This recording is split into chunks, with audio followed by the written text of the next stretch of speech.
बिस्मिल्लाहिर्रहमानिर्रहीम। अस्सलाम वालेकुम नाज़रीन, माह रमज़ान के महीने रहमतों और बरकतों के महीने में यकीनन ही रोज़ाना हम आपकी अहम शख्सियत के साथ साथ ऐसे फलाही इदारों के सरबराहान और उनमें तमाम उन वर्कर से आपकी मुलाकात भी करवाते हैं, जैसे कि जान सके उनकी ज़ाती ज़िंदगी और मौजूदा सूरत हाल, और उसके साथ साथ पाकिस्तान में जिस तरह इस वक्त फलाही इदारे काम कर रहे हैं। यकीनन ही पाकिस्तान ऐसा मुल्क जो वतन अजीज़ बड़ी कुर्बानियों के बाद हमें हासिल हुआ इस माह रमज़ान के महीने और इस अगस्त के महीने में, पाकिस्तान की तमाम कौम मुत्तहद होकर इसके लिए आज तक जुस्तजू में लगी हुई है कि किसी भी तरह इस वतन अजीज़ पे आँच ना आए। पाकिस्तान में कोई भी मसला हो, कोई भी ज़िल्ज़ला हो, कोई भी आफात हो, तो यहाँ के ऐसी जो है तंजीमें, ऐसे ट्रस्ट मौजूद हैं जो बढ़ चढ़ के पाकिस्तान के उन मुश्किल वक्त में अपने पाकिस्तानी भाइयों की खिदमत करते हैं। यकीनन ही माह रमज़ान का महीना और रहमतों और बरकतों का महीना, आज हम इफ्तार करेंगे आलमगीर वेलफेयर ट्रस्ट इंटरनेशनल और उसके साथ साथ उनके तमाम उन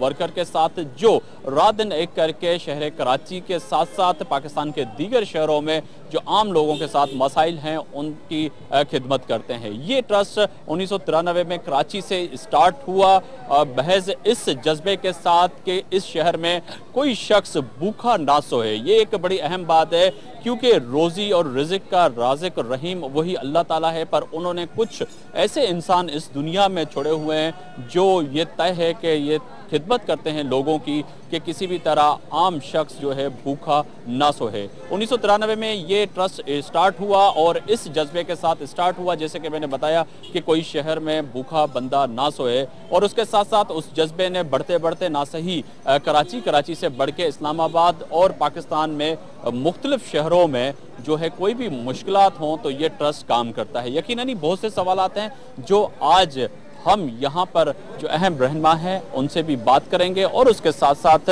उनसे जानने की कोशिश करेंगे कि किस तरह ये अपनी ज़िंदगी से टाइम निकाल के इस ट्रस्ट को देते हैं। आए आपकी मुलाकात करवाते हैं आज उन शख्सियत से जो रात दिन एक करके शहर कराची समेत और पाकिस्तान के मुख्तलिफ शहरों में खिदमत करते हैं। रेहान साहब हैं जी, बिल्कुल अंदर जी।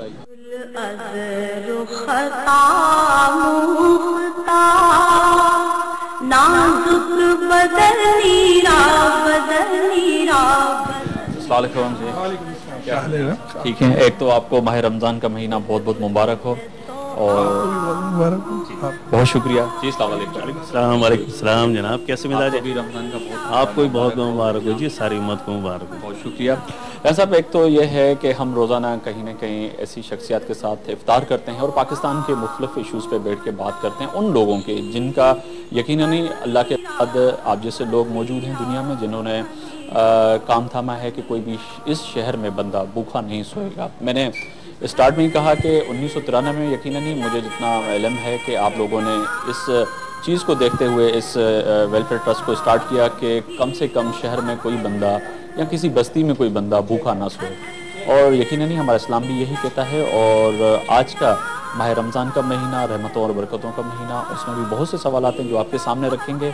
तो सबसे पहले सवाल मेरा तमाम रहनुमाओं से ये होता है, कुछ ज़ाती भी, कि रोज़ा पहला किस उम्र में आपने रखा, फिर यकीनन ही आपकी ट्रस्ट के हवाले से भी बातचीत करेंगे। पहला रोज़ा जो जुमे का दिन था, मदरसे में पढ़ा करता था तो जुमे के दिन की छुट्टी होती थी, तो इसलिए पहला रोज़ा उसी दिन का याद है। और 1985 या 86 में, यानी तकरीबन 8 साल की उम्र थी जब मैंने ये रोज़ा रखा। 8 साल की उम्र में रोज़ा रखा, यकीनन ही, और 8 साल का रोज़ा और वो याद भी रहता है।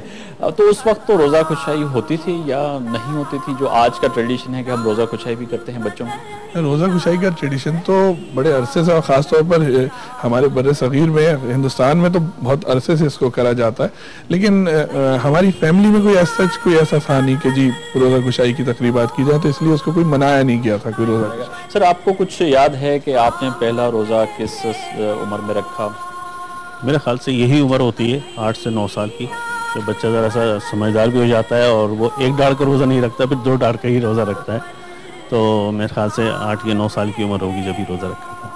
ज़बरदस्त। ये तो आपके, क्योंकि पहला सवाल हमारा यही होता है। अब आते हैं उस ट्रस्ट के हवाले से कि ये ट्रस्ट किस सन में कायम हुआ, 1993 में हुआ, क्या जज्बा लेके आपने, कौन सी मुश्किलात आपके सामने थी जब ये आपने काम शुरू किया? बिस्मिल्लाहिर्रहमानिर्रहीम। इस हवाले से कि मैं आलमगीर वेलफेयर ट्रस्ट की आपको तमाम यानी शुरुआत बता रहा हूँ। आलमगीर वेलफेयर ट्रस्ट की इब्तिदा जो है वो 1993-94 में हुई थी, जब हम शादी हॉलों से बचा हुआ खाना जमा करते थे और शादी हॉलों में जो लोग इजाफी निकाल लिया करते थे या ये कह लीजिए कि बच जाता था खाना, वो हम उसको लिया करते थे और मुख्तलिफ उसको तरीक़ों से उसको दुरुस्त करते थे और दुरुस्त करके मुख्तलिफ आबादियों में उसको तकसीम करते थे। ये वो ज़माना था जब आलमगीर वेलफेयर ट्रस्ट के पास ना ऑफिस था और ना आलमगीर वेलफेयर ट्रस्ट के पास कोई गाड़ी थी, ना टेबल थी, ना कुर्सी थी। अपने घरों में हमने चूल्हे वगैरह लगाए हुए थे और इस तरह से काम करते थे और ये लोगों ने इसी चीज़ को देखा। खुसूसन कराची शहर में फिलैंथ्रोपी जो है उसको बड़ा सपोर्ट किया जाता है, पूरे पाकिस्तान में सपोर्ट किया जाता है, लेकिन कराची शहर जो है इसमें यकीनन थोड़ा सा लीडर है इस सारे मामलात में। तो हमने यहाँ से इब्तिदा की थी। ये कह लीजिए कि कारवां बढ़ता गया, लोग शामिल होते गए। शहीद अनवर नसीम चांदना जो कि हमारे बानी, उन्होंने ये काम शुरू किया था। मैं तो उनके साथ उस वक्त मेरी उम्र ज़ाहिर मैट्रिक करके फारिग हुआ था, तो एक महीने बाद मैं उनके साथ शामिल हुआ था। आलमगीर वेलफेयर ट्रस्ट की और मेरी उम्र में 1 माह का फ़र्क है यहाँ आने में, तो लिहाजा उस वक्त हम ये देखा करते थे कि यहाँ लोगों को मखाक रोबों को खाना खिलाया जा रहा है। वो बड़ी दिल जमाई के साथ और खाना खिलाया करते थे और वो बड़ी इश्तिहा के साथ वो लोग खा रहे होते थे उसको। तो लिहाजा इसमें बड़ी लोगों ने भी देखा कि जी जब ये काम हो रहा है तो फिर उन्होंने सपोर्ट करना शुरू किया। किसी ने गाड़ी दी, किसी ने ऑफिस दिया। बहुत से लोग ऐसे थे जो आज इस दुनिया में नहीं है। खुद हमारे बानी शहीद अनवर नसीम चांदना इस दुनिया में नहीं है, लेकिन उनका ये लगाया हुआ पौधा एक दरख्त बन चुका है और न सिर्फ दरख्त बन चुका है बल्कि अपने जैसे बहुत से दरख्तों को, बहुत से छोटे पौधों को साया फराहम कर रहा है। बहुत ज़बरदस्त बात की कि यकीनन यही जज्बा है हमारे पाकिस्तानी कौम में और मुसलमानों में कि वो तय है, कोई भी मुश्किल हो, कोई भी आफात हो इस मुल्क पे, कुछ भी हो, हमें कितना भी नस्लों रंगों में बांटा जाता है कि कोई पख्तून है, कोई पंजाबी है, कोई सिंधी है, कोई बलोच है, कोई उर्दू बोलने वाला है, कोई मेमन है, पर ये तय है कि जब भी इस वतन अजीज़ पे या हमारी कौम पे कोई मुश्किल आई है तो तमाम हम लोग एक हो जाते हैं। आपने तो बहुत से दौर देखे हैं, सर्दी गर्मियाँ इस मुल्क में, देखा जाए तो जंग भी आपके सामने हुई होंगी और बहुत सी चीज़ें। आज जज्बा पाकिस्तानियों में, नौजवानों में क्या देख रहे हैं?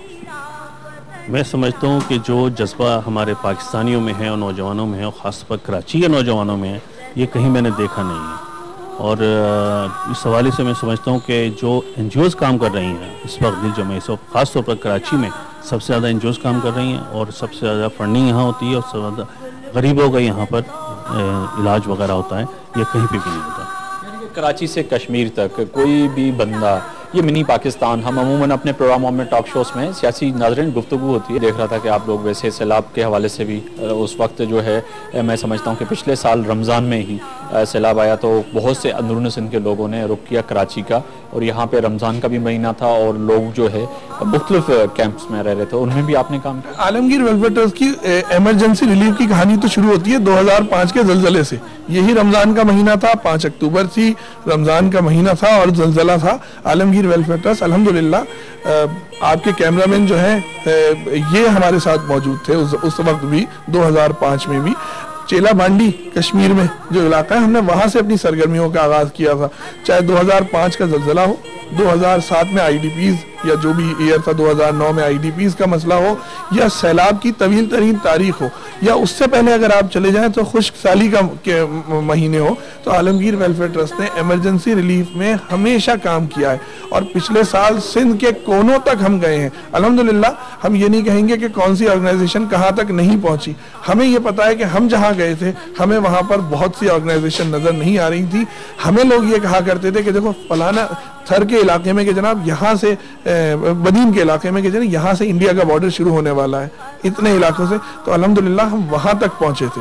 तो हम अपनी क्रेडिबिलिटी को इस हवाले से करते हैं। बहुत बहुत बहुत शुक्रिया। नाज़रीन, आपको लिए चलते हैं वापस स्टूडियो और यकीनन ही इफ्तार का टाइम बिल्कुल करीब आ चुका है और इफ्तार के बाद जब इफ्तार हो चुका होगा तो हम जो वापस आएंगे तो यकीनन ही बहुत से सवालात हैं जो है आलमगीर वेलफेयर ट्रस्ट जो इंटरनेशनल है उनके रहनुमा और रेहान साहब के सामने भी रखेंगे और बहुत सी चीज़ें जानने की कोशिश करेंगे। यकीनन ही पाकिस्तान में ऐसे लोग मौजूद हैं जो पाकिस्तानी जब भी मुश्किल में होते हैं या उसके साथ साथ پاکستان میں جتنے بھی مسائل ہوتے ہیں ان کو لپٹنے کے لیے ایسے ٹرسٹ کام کرتے ہیں. تو جب افطار کے بعد آئیں گے تو ہمارے سامنے بہت سے سوالات ہیں جو ریحان صاحب کے ساتھ رکھیں گے.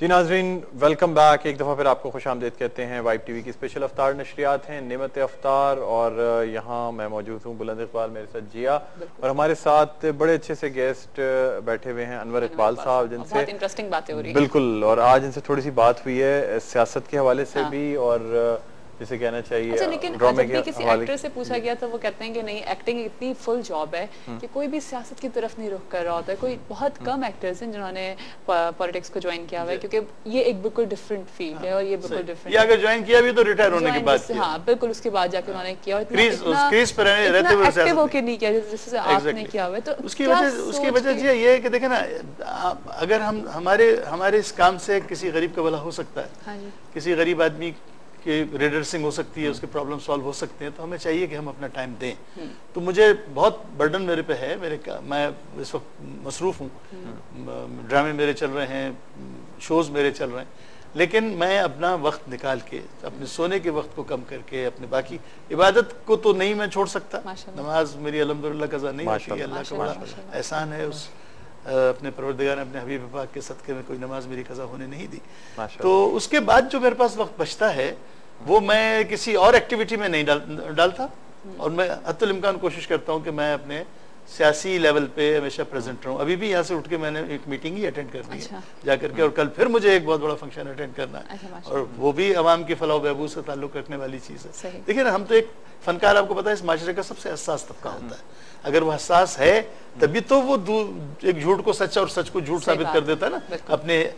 لیکن آپ کو نہیں لگتا کہ دیکھیں، آپ ایز اے پولیٹیشین بھی آپ کے اوپر ایک ریسپانسبلٹی ہے، لیکن ایز اے ایکٹر بھی آپ کے اوپر ایک بہت بڑی ریسپانسبلٹی ہے، کیونکہ آپ دو طرح کی فیلڈ کے لوگوں کو سنبھالنا ہے. ظاہر ہے آپ جب اپنے ایکٹنگ والی فیلڈ پہ جاتے ہوں گے، شوٹس پہ جاتے ہوں گے، وہاں پہ آپ سے لوگ کوسچن کرتے ہوں گے. جب آپ پالیٹکس کے اس میں جب اپنی میٹنگ سے بیٹھتے ہوں گے تو وہاں پہ آپ سے وہ آپ کا ایکچولی صحیح وہ سمجھ میں آتا ہے کہ وہ آپ سے سوالات ہوتے ہوں گے. تو آپ دو طرح کے لوگوں کو مینیج کر کے چل رہے ہیں، تو یہ بہت بڑی ریسپانسبلٹی ہے. بس یہ اللہ کرواتا ہے. میں کہہ رہا ہوں یہ اپنی تو کوئی حیثیت ہے نہیں، پروردگار عالم کا ہے. متحدہ قومی موومنٹ میں ویسے میں نے اور بھی آرٹسٹ دیکھے ہیں، سعود، عمر شریف، اور کافی آرٹسٹ بہت سارے ہیں. میرے خیال میں ابھی پرسوں وہ تھا افطار میں ہے، اتنے کسی اور پارٹی میں نہیں. افطار پارٹی میں سارے ہی تقریباً، شبیر جان بھی آئے تھے، بہت سارے تھے، مجھے نام یاد نہیں آ رہا. بے شمار آرٹسٹ ہمارے، میل فیمیل، ایک پورا ایک انہوں نے الگ سے ٹیبل بنا دی تھی ہم لوگوں کے لیے. میں تو کہیں اور بیٹھا ہوا تھا، مجھے پھر کہا نیزا فنکاروں میں. کرکٹرز میں بھی ہیں، سرفراز نواز بھی ہیں. سرفراز نواز وہ تو اس میں بھی ہیں، میرے ساتھ ہیں سی میں. اور مزے کی بات یہ ہے کہ میری وہ روم میٹ ہوتے ہیں جب بھی ہم باہر ہوتے ہیں کراچی سے، کیونکہ وہ فنکار کو پسند کرتا ہے ہر کوئی، اور مجھے وہ ایز اے کرکٹر پسند. بندہ بہت اچھا، سرفراز نواز اے گریٹ مین. تو وہ کوشش کرتے ہیں کہ انور میرے ساتھ رہے، تو ہم دونوں روم میٹ بھی رہے. بڑا میں نے انہیں انجوائے کیا، انہوں نے مجھے انجوائے کیا. اچھا، کھانے کس ٹائپ کے پسند ہیں افطار میں، یہ مجھے بتائیں آپ، کیونکہ اب افطار کا وقت قریب آ رہا ہے، ہمیں جانا ہے اپنے کچن میں. افطار میں ہلکا پھلکا ہونا چاہیے کھانا، تو لائٹ سا، کیونکہ دن بھر آپ کا معدہ خالی رہتا ہے. اگر آپ ایک دم سے ہیوی چیزیں کھائیں گے تو آپ کے لیے نقصان دہ. اعتدال ہونا چاہیے نا ہر چیز میں، تو کھانے میں بھی اعتدال. لیکن آپ روایتی کھانے پسند کرتے ہیں اپنے بلوچ وہاں؟ نہیں، میں ہر طرح کا کھانا کھا لیتا ہوں. بلوچی کھانے بھی کھاتا ہوں، سندھی کھانے بھی کھا لیتا ہوں، میمن کھانے بھی کھا لیتا ہوں. کوئی ایسی بات نہیں، کھانا پاک صاف ہونا چاہیے بس. ان سے پوچھتے ہیں جی، آپ بتائیں آپ کس ٹائپ کا؟ زیادہ تر یہ سمجھا جاتا ہے کہ جی آپ لوگ بہت روغنی اور بڑا ویسا افطار کرتے ہیں. نہیں جی نہیں، یہ والدہ کی مرضی جو وہ بنا دیں بس، اس ٹائم پہ جا کے بس سادہ افطار کرتے ہیں. اچھا، سادے بچے اس کا مطلب ہے. والدہ اور بہنیں ہوتی ہیں وہ بنا رہی ہوتی ہیں، بس جو بن جاتا ہے افطار کے ٹائم کو ہم جا کے. نہیں تو ڈیمانڈ کچھ نہیں ہوتی کہ میں نے آج افطار پہ یہ چیز کھانی ہے؟ کبھی کبھی بھائیوں کی تو بہت ڈیمانڈ ہوتی ہے، بیٹوں کی تو بڑی ڈیمانڈ ہوتی ہے. وہ اصل بہنوں کو زیادہ ہولڈ ہے گھروں پہ. ہاں، تو جو ہوتا ہے تو کبھی کوئی دل چاہے تو بول دیتے ہیں کہ یہ بنا دیں یہ بنا دیں. اور زیادہ جیسے میرے بیٹے کو اگر مجھے مسئلہ